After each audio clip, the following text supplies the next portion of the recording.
अन्नदाता, अन्नदाता, नीत तुम्हारा अन्नदाता। पग पग पर है संग तुम्हारे अन्नदाता। लहू किसानों का बन के पसीना सींचता है धरती का सीना। मेहनत का तेरी हक दिलवाने, नई तकनीक नई खोज बताने। पशुधन को गुणवान बनाना, पौध सुरक्षा को सिखलाना, खेती के सब गुर समझाने, भारत का सरताज बनाने। आठों पहर है संग तुम्हारे अन्नदाता, अन्नदाता। नमस्कार, मैं हूं आपके साथ विभा उपाध्याय और आप सभी दर्शकों का अन्नदाता कार्यक्रम में स्वागत करती हूं। हमारे देश का किसान जन का पोषक है, वो श्रम का देवता है, अन्नदाता है। उसमें ही भारत की आत्मा निवास करती है और ऐसे ही किसानों की प्रगति के लिए हम खेती बाड़ी से जुड़ी हुई बहुत सी नई लाभकारी जानकारियां हर रोज सुबह लेकर आते हैं। तो चलिए कार्यक्रम शुरू करने से पहले देखते हैं क्या है आज के अन्नदाता में। लहसुन की फसल से लें अधिक पैदावार।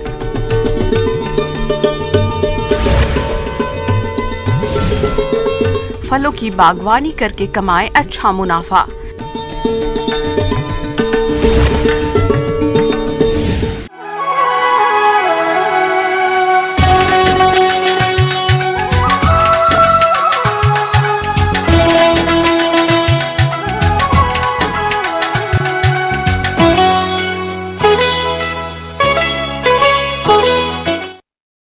प्रदेश के जिन किसानों ने लहसुन की रोपाई कर दी थी, उनकी फसल में इस समय कुछ खास प्रबंधों जैसे पोषक तत्वों का प्रयोग, खरपतवार नियंत्रण और पौध सुरक्षा उपायों को अपनाने की जरूरत है। तभी इस फसल की बढ़वार अच्छी तरह से होगी और अधिक उत्पादन मिलेगा।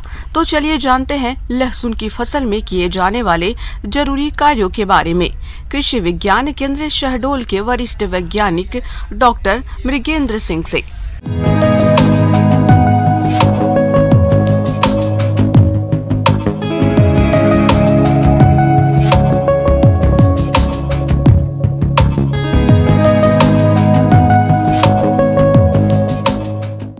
किसान भाई, आज हम आपको लहसुन की खेती के बारे में कुछ जानकारी देना चाहते हैं। अभी इस समय में आप लोग देख रहे हैं कि लहसुन की खेती बढ़वार की स्थिति में होगी। तो सबसे पहले तो अपने को ये ध्यान देना है कि खेत में खरपतवार ना हो। किसान भाइयों, लहसुन की फसल में कई तरह के खरपतवार उग आते हैं, जिसकी वजह से फसल में कीट व्याधियों का प्रकोप अधिक होने लगता है। इसलिए फसल में समय समय पर निराई गुड़ाई करते रहना चाहिए, जिससे कंदों का उचित विकास होता है और फसल का अधिक उत्पादन मिलता है। देखिए, आप ये जानते हैं कि चूंकि ये कंद वाली फसल है और इसकी जड़ें बहुत गहराई तक नहीं जाती हैं, उथली रहती हैं। तो अगर उसमें खेत में खरपतवार रहेंगे तो वो जो भी आप पोषक तत्व दे रहे हैं, जो भी आप पानी दे रहे हैं, नमी दे रहे हैं, सूरज की रोशनी है, ये खरपतवार फसल के साथ में compete करते हैं। हम अगर इस समय निदाई गुड़ाई करके और ये खरपतवार निकालते हैं तो चूंकि ये कंद वाली फसल है तो मिट्टी में एरिएशन होगा, तो कंद को बढ़ने में भी सहायता मिलती है, जिससे खरपतवार तो नष्ट होंगे ही, हमें अपनी फसल के जो कंद हैं वो भी अच्छे बड़े और स्वस्थ मिलेंगे।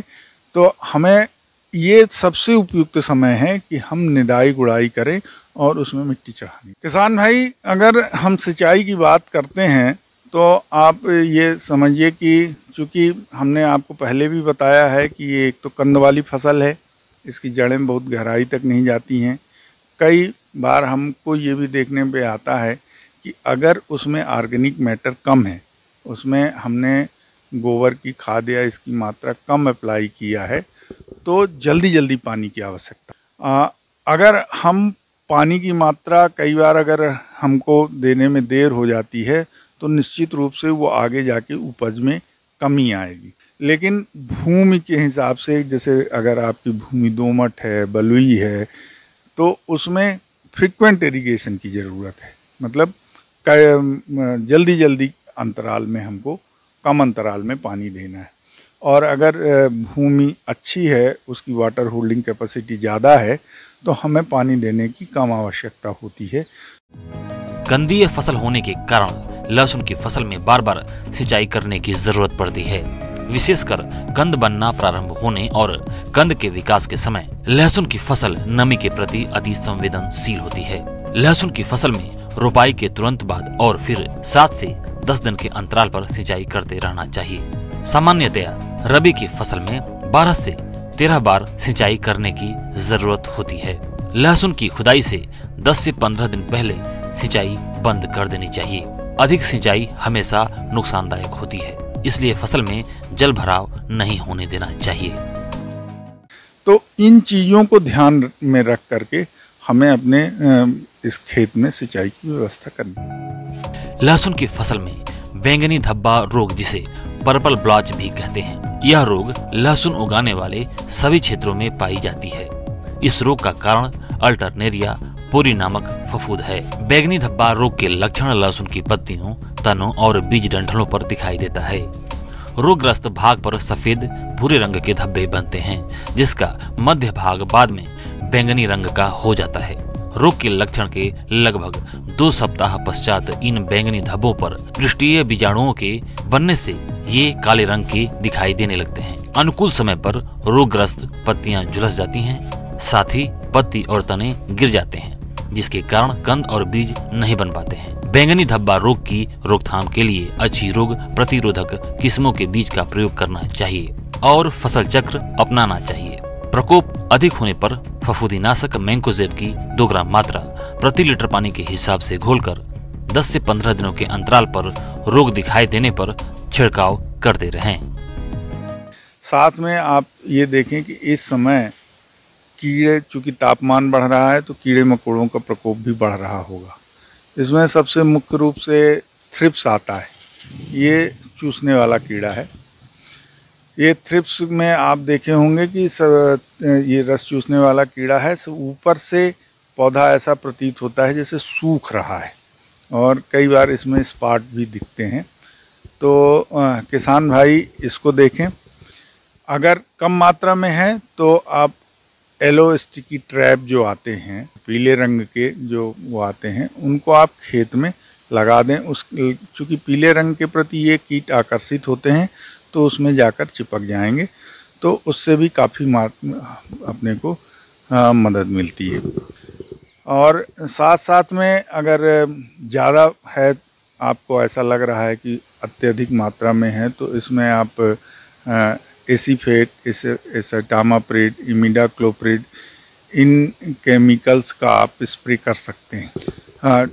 केमिकल का कम से कम प्रयोग करें और एक ही चीज़ पर आप डिपेंडेंट ना रहें, ये आप ध्यान रखें।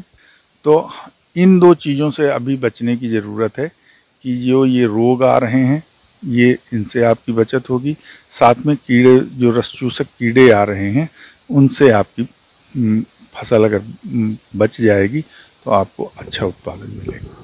किसान भाइयों, अभी तक आपने खेती से जुड़ी हुई कुछ उपयोगी जानकारियां देखी। अब लेते हैं एक छोटा सा ब्रेक, जल्द लौटेंगे और कार्यक्रम में आगे भी है खेती बाड़ी से जुड़ी हुई महत्वपूर्ण जानकारियां, तो बने रहिए हमारे साथ।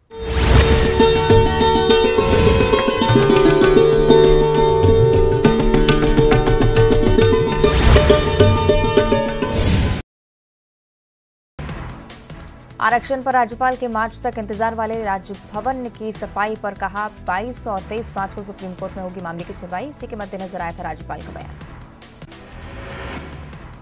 बीजेपी एसटी मोर्चा के प्रदेश पदाधिकारियों की घोषणा। रायपुर के विकास मरकाम बने बीजेपी एसटी मोर्चा के अध्यक्ष। कांकेर की सुमित्रा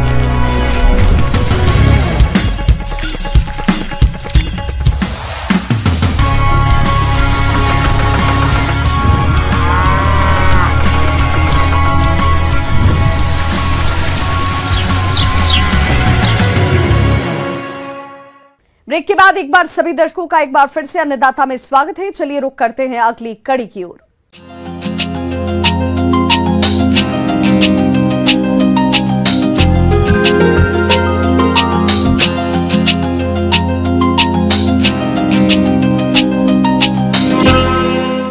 देश के बहुत से किसान भाई फलों की बागवानी करके अच्छी खासी आय कमाते हैं और आज हम बात करने जा रहे हैं शीतोष्ण फलों के बागवानी की, क्योंकि मैदानी क्षेत्रों के लिए शीतोष्ण फलों की कुछ किस्में इजाद की गई हैं, जिसकी आप बागवानी करके अच्छी आमदनी कमा सकते हैं, जिसके बारे में समस्त जानकारी दे रहे हैं फल विज्ञान विभाग के विभाग अध्यक्ष डॉक्टर DP शर्मा।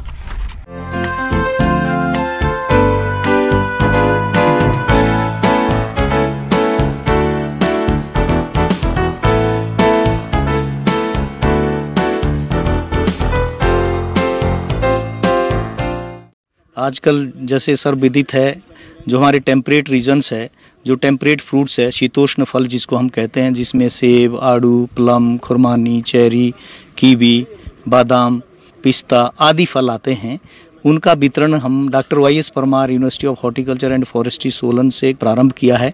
ये सिलसिला हमारा 10-15 दिन चलता रहता है और हम न केवल शीतोष्ण क्षेत्रों के लिए ही नर्सरी तैयार करते हैं, बल्कि जो हमारे मैदानी इलाके हैं उनके लिए भी पौधे तैयार करते हैं। किसान भाइयों, शीतोष्ण फल जैसे सेब, आड़ू, आलू बुखारा, खुबानी की अगर आप बागवानी करना चाहते हैं तो अब आप मैदानी क्षेत्रों में भी इन फलों की बागवानी करके अच्छी खासी आय कमा सकते हैं।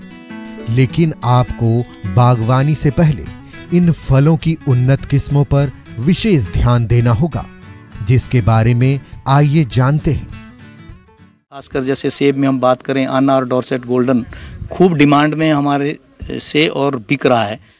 राजस्थान से मुझे फ़ोन आ रहा है, तो राजस्थान, हरियाणा, दिल्ली, गुड़गांव, महाराष्ट्र, यहाँ सब हमारा जो है आना डॉर्सेट गोल्डन खूब जाता है। और सेब में हम सीडलिंग पे भी पौधे बनाते हैं, रूट स्टॉक पे भी पौधे बनाते हैं, जिसमें Jeromine, Red Velox, Scarlet Spur 2, Early Red 1, Z 1 और गाला में Dark Baron Gala, Shinko Gala, Redlum Gala, Buckeye Gala आदि वैरायटीज़ हम तैयार कर रहे हैं।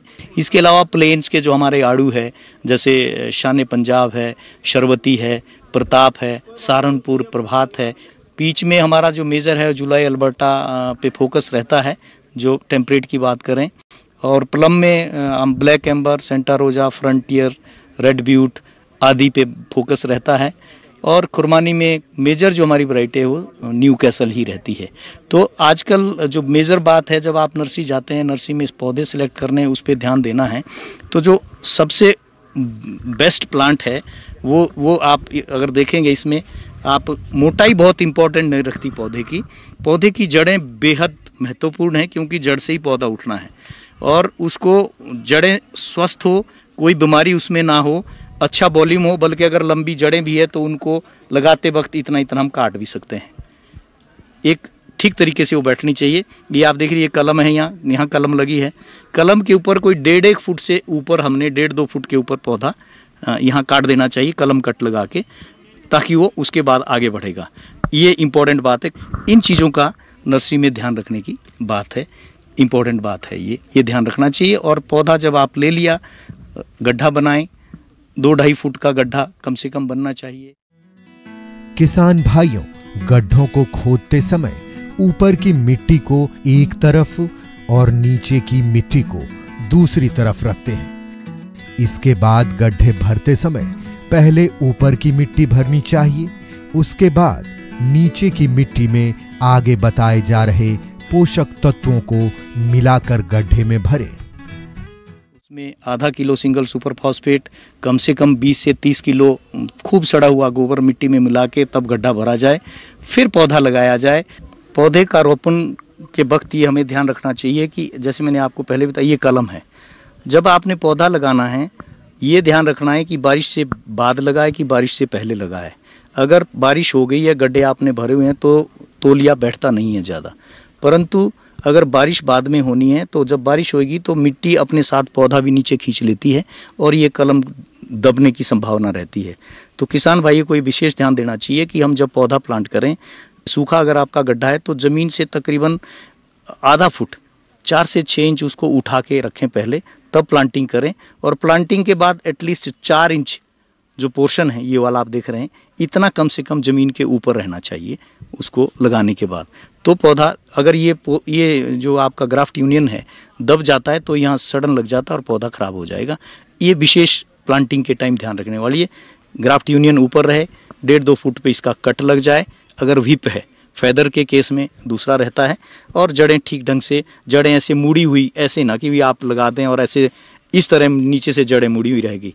इनको जैसी जिस डायरेक्शन में उसी डायरेक्शन में स्प्रेड करके इनको लगाना चाहिए। और लगाने के बाद हल्का सा ऊपर को पुश आप करेंगे तो अपनी पोजीशन में आ जाता, कोई भी जड़ जो है वो मुड़ी हुई नहीं रहेगी।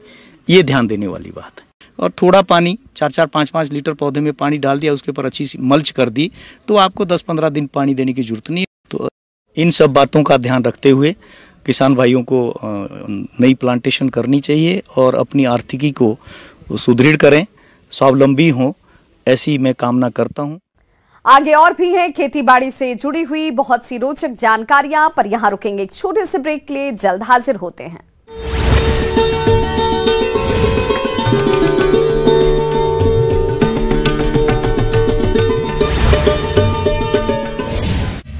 ये नया इंडिया।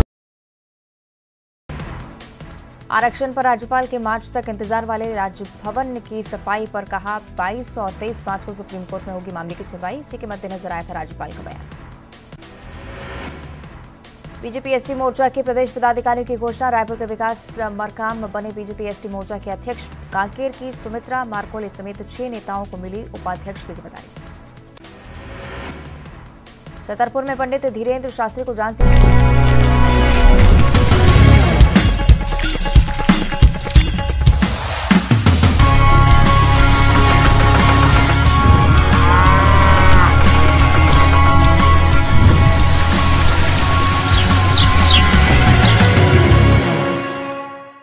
ब्रेक के बाद एक बार फिर से आप सभी दर्शकों का अन्नदाता कार्यक्रम में स्वागत है। बढ़ते हैं अपनी अगली प्रस्तुति की ओर।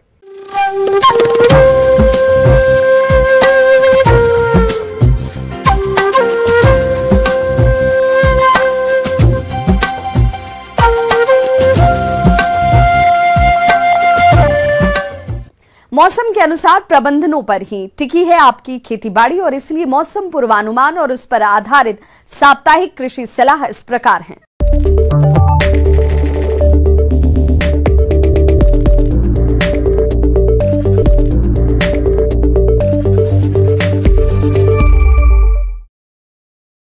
ग्रामीण कृषि मौसम सेवा, भारत मौसम विज्ञान विभाग, जवाहरलाल नेहरू कृषि विश्वविद्यालय, आंचलिक कृषि अनुसंधान जबलपुर द्वारा भेजे गए मौसम पूर्वानुमान रिपोर्ट के आधार पर जिला जबलपुर और इससे लगे जिलों के किसान भाइयों को सलाह दी जाती है कि आने वाले दिनों में इन क्षेत्रों में मौसम साफ और शुष्क रहने की संभावना है।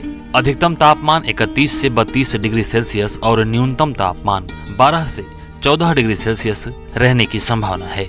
आने वाले दिनों में हवा की गति लगभग 6 से 7 किलोमीटर प्रति घंटे दक्षिण पश्चिम दिशा से चलने की संभावना है। ऐसे में इन क्षेत्रों के किसान भाइयों को सलाह दी जाती है कि गेहूं की फसल में 21 से 25 दिन की अवस्था पर पहली सिंचाई करें व इसके पश्चात खरपतवार नियंत्रण करें। खरपतवार नियंत्रण के लिए संकरी पत्ती वाले खरपतवारों के नियंत्रण के लिए सल्फोसल्फ्यूरान 25 ग्राम सक्रिय तत्व और चौड़ी पत्ती वाले खरपतवारों के नियंत्रण के लिए मेटसल्फ्यूरान 4 ग्राम दवा 500 से 600 लीटर पानी में घोल बनाकर प्रति हेक्टेयर की दर से छिड़काव करें।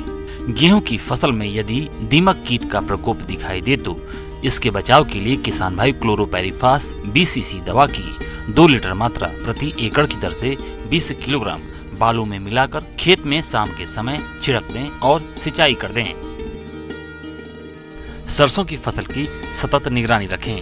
सरसों में छाछिया रोग व सफेद फफूला रोग व मृदु रोमिल आसिता रोग की संभावना हो सकती है, अतः इनके लक्षण दिखाई देने पर नियंत्रण के लिए 2.5 ग्राम मैंकोजेब अथवा 2.5 ग्राम रिडोमिल दवा प्रति लीटर पानी के हिसाब से घोल बनाकर पहला छिड़काव 40 से 45 दिन की फसल में और दूसरा छिड़काव 55 से 60 दिन की फसल में करें।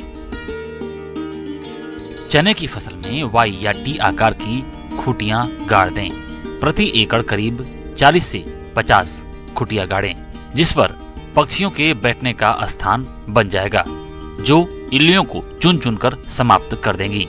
चने में कहीं कहीं तंबाकू की इल्ली का प्रकोप देखा जा रहा है, जिसका नियंत्रण करें। मटर की फसल पर 2% यूरिया के घोल का छिड़काव करें, जिससे मटर की फलियों की संख्या में बढ़ोतरी हो। मटर की फसल में चौड़ी फफूंदी रोग की निगरानी करते रहें। इस रोग में पत्तियों, फलों और तनों पर सफेद चूर्ण दिखाई पड़ता है। इस रोग से बचाव के लिए फसल में सल्फेक्स दवा 3 ग्राम प्रति लीटर पानी के हिसाब से घोल बनाकर छिड़काव करें। इस तापमान में मक्का चारे के लिए अफ्रीकन टाल और लोबिया की बुआई की जा सकती है। बेबी कॉर्न की HM4 की भी बुआई कर सकते हैं। जल्दी बोई गई अलसी की फसल फूल निकलने की अवस्था में है। इस अवस्था में फली मक्खी लगने की संभावना रहती है, अतः किसान भाइयों को सलाह दी जाती है कि फली मक्खी से बचाव के लिए कली खिलने के पहले प्रोफिनोफास 800 मिलीलीटर प्रति हेक्टेयर की दर से छिड़काव करना लाभदायक होगा। इस मौसम में प्याज की समय से बोई गई फसल में थ्रिप्स कीट के आक्रमण की निरंतर निगरानी करते रहें। प्याज में पर्पल ब्लॉच रोग की निगरानी करते रहें। रोग के लक्षण पाए जाने पर मैंकोजेब 3 ग्राम प्रति लीटर पानी के हिसाब से घोल बनाकर छिड़काव करें। आम और नींबू में पुष्पन के दौरान सिंचाई न करें और मिलीबग व हापर कीट की निगरानी करते रहें। खुरपका मुंहपका के नियंत्रण के लिए पशुओं का टीकाकरण करें। एक्टो परजीवी को नियंत्रित करने के लिए जानवरों के पूरे शरीर पर ब्यूटाक्स या क्लीनर 2 मिलीलीटर प्रति लीटर पानी के हिसाब से प्रयोग करें और दवा लगाते समय जानवर का मुंह लपेट कर रखें। बकरियों को PPR बीमारी से बचाव के लिए टीका लगाया जाता है, जो सर्दियों के दौरान आम है। खुरपका और मुंहपका रोग के खिलाफ 2 महीने की भेड़ बकरियों का टीकाकरण करवाएं। मछलियों में घावों को नियंत्रित करने के लिए 1 एकड़ के तालाब में सिफेक्स 400 मिलीलीटर डालें। अंडे के बेहतर उत्पादन के लिए 12 ग्राम प्रति पक्षी प्रति माह की दर से पूरक कैल्शियम प्रदान करें।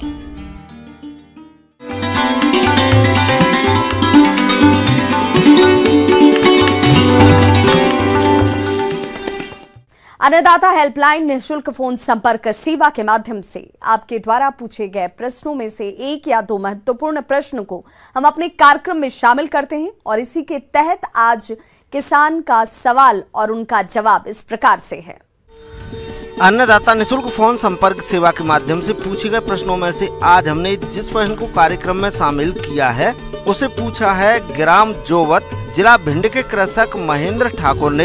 ये सरसों की फसल में कीट और रोग नियंत्रण के बारे में जानकारी चाहते हैं। तो महेंद्र ठाकुर जी, आपकी जानकारी के लिए प्रस्तुत है कार्यक्रम का ये अंश।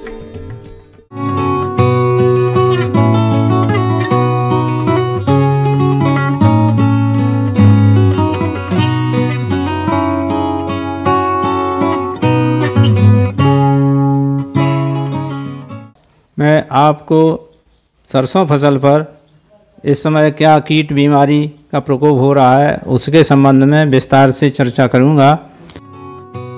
सरसों की खेती हमारे प्रदेश में बड़े पैमाने पर किसान करते हैं और जब फसल बढ़ने लगती है तो इसमें कुछ कीटों का प्रकोप होता है, जिनका समय पर सही पहचान करके यदि नियंत्रण नहीं किया गया तो फसल को काफी नुकसान होता है और यदि समय रहते नियंत्रण कर लिया गया तो फसल से अच्छी पैदावार मिलती है। तो चलिए जानते हैं सरसों में लगने वाले कीट और रोगों की पहचान और नियंत्रण के उपायों के बारे में। पहले तो इस समय फुल फ्लावरिंग स्टेज पर है। इस समय विशेषकर माहू का प्रकोप होता है और माहू ये 2 प्रकार की होती है, एक हरी और एक काले रंग की होती है। हरे रंग की सरसों में प्रकोप ज़्यादा रहता है, काले रंग की का मसूर में ज़्यादा प्रकोप होता है और ये बहुत जल्दी बढ़ती है। मौसम अनुकूल होने पर बादल छाए रहें तो ये डायरेक्ट बच्चा देती है, पार्थोजेनेसिस क्रिया द्वारा ये डायरेक्ट बच्चा देती है, इसलिए इसकी संख्या बहुत अत्यधिक जल्दी बढ़ जाती है। इसकी कंट्रोल बहुत ज़रूरी समय पर करना है जल्दी, क्योंकि ये रस चूस के पौधों को बढ़वार रोक देती है, फलियां नहीं आती हैं, पैदावार बहुत प्रभावित होती है इससे। इसके रोकथाम के लिए जैविक में ग्रीस लगाएं, पीला बोर्ड लगाएं जिससे उस पर चिपक जाए ये, और नीम का ऑयल का स्प्रे करें। अगर इससे कंट्रोल नहीं होती है तो इमिडाक्लोप्रिड दवाई 17.5% का एक स्प्रे पंप में 5 ml दवाई डाल करके घोल बना करके स्प्रे करें। अगर 15 दिन बाद जल्दी आने वाली है तो एक बार में ही कंट्रोल हो जाएगी। अगर करीब 15-20 दिन लगते हैं उसको फलियां लगने में, तो 15 दिन बाद एक स्प्रे फिर से दोहराएं। सरसों में 2-3 रोग लगते हैं। पत्ती धब्बा रोग, इसमें क्या रहता है, अल्टरनेरिया ब्लाइट कहते हैं। इसके लक्षण पहले पौधे की पुरानी पत्तियों की निचली सतह पर भूरे धब्बे के रूप में देखने को मिलते हैं और उसके बाद ये धब्बे काले गोल टारगेट बोर्ड जैसी संरचना के हो जाते हैं। इसके चारों तरफ पीला आवरण बन जाता है। बाद में ये धब्बे जल जाते हैं, पत्तियां गिर जाती हैं, तनों और फली पर भी इसके धब्बे दिखते हैं और फली के दाने सिकुड़ जाते हैं, पैदावार कम हो जाती है। अधिक प्रकोप होने पर पत्तियों तक गिर जाती हैं, जिससे पैदावार पर बहुत भारी नुकसान होता है। इसके नियंत्रण के लिए फफूंदनाशक कार्बनडाजिम 2 ग्राम प्रति लीटर पानी में मिला करके फसल पर स्प्रे करें। समय रहते स्प्रे हो जाए तो फसल अच्छी पैदावार हो जाती है, नहीं तो लेट होने पर पत्ती गिर जाती हैं तो फसल प्रभावित हो जाती है। पाउडर मिल्ड्यू रोग होता है। इसमें क्या रहता है कि पत्तियों पर सफ़ेद रंग का पाउडर सा जम जाता है, छुएंगे तो उस पर सफ़ेद पाउडर सा हाथ में लग जाता है। इससे क्या होता है कि प्रकाश संश्लेषण की क्रिया प्रभावित होती है, पौधा पर्याप्त मात्रा में भोजन नहीं बना पाता है, इसलिए फलियां कम लगती हैं, दाने नहीं सही से भर पाते हैं।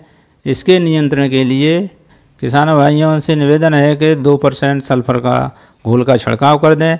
समय रहते स्प्रे होने पर रोग कंट्रोल हो जाता है, जिससे कि फसल की पैदावार अच्छी मिल जाए, आपको नुकसान नहीं हो। एक और इसमें रोग होता है सरसों में, सफ़ेद रतुआ। ये बीज और भूमि जनित रोग है। इस रोग के कारण बुआई के 30 से 40 दिनों के बाद पत्तियों के निचली सतह पर सफेद रंग के उभरे हुए फपोले दिखाई देते हैं। फपोलों की ऊपरी सतह पर पत्तियों पर पीले रंग के धब्बे दिखाई देते हैं। रोग की उग्र अवस्था में सफेद रंग के उभरे हुए फपोले पत्तियों की दोनों सतह पर फैल जाते हैं और धब्बे आपस में मिलकर पत्तियों को पूरी तरह से ढक देते हैं। ये पत्तियों पर विकृतियां पैदा कर देता है और जननांग अंगों को प्रभावित करता है। फलियां विकृत हो जाती हैं, उनमें दाने समय पर नहीं भर पाते हैं। इसलिए इसका समय रहते रोग का नियंत्रण किया जाए तो फसल की पैदावार अच्छी मिलती है। इसके नियंत्रण के लिए फफूंद जनित रोग है, फसल चक्र अपनाएं और सरसों में सल्फर का प्रयोग करें। और इसके लिए नियंत्रण के लिए इंडोफिल M45 2 ग्राम प्रति लीटर पानी में मिला करके फसल पर स्प्रे करें, तभी फसल आपको पैदावार समय पर सही मिलेगी, अन्यथा बहुत प्रभावित हो जाएगी, पैदावार बहुत ही कम हो जाती है। किसान भाइयों, अन्नदाता आपकी सेवा के लिए संकल्परत है। कृषि संबंधित समस्या और सुझावों के लिए आप हमें इस पते पर संपर्क कर सकते हैं। प्रोड्यूसर अन्नदाता, news 18 Madhya Pradesh Chhattisgarh, Ramoji film city, Hyderabad 501512। साथ ही आप हमें ईमेल भी कर सकते हैं। हमारा ईमेल एड्रेस है p18annadatamp@nw18.com। इसके अतिरिक्त आप हमें निःशुल्क हेल्पलाइन नंबर 180088922163 पर सोमवार से शनिवार सुबह 10 बजे से शाम 4 बजे के बीच संपर्क भी कर सकते हैं। किसान भाइयों, अब समय हो रहा है आपसे विदा लेने का, तो हमारी अन्नदाता टीम को दीजिए इजाजत। कल फिर से होगी आपसे मुलाकात कृषि संबंधित कुछ और महत्वपूर्ण जानकारियों के साथ। नमस्कार।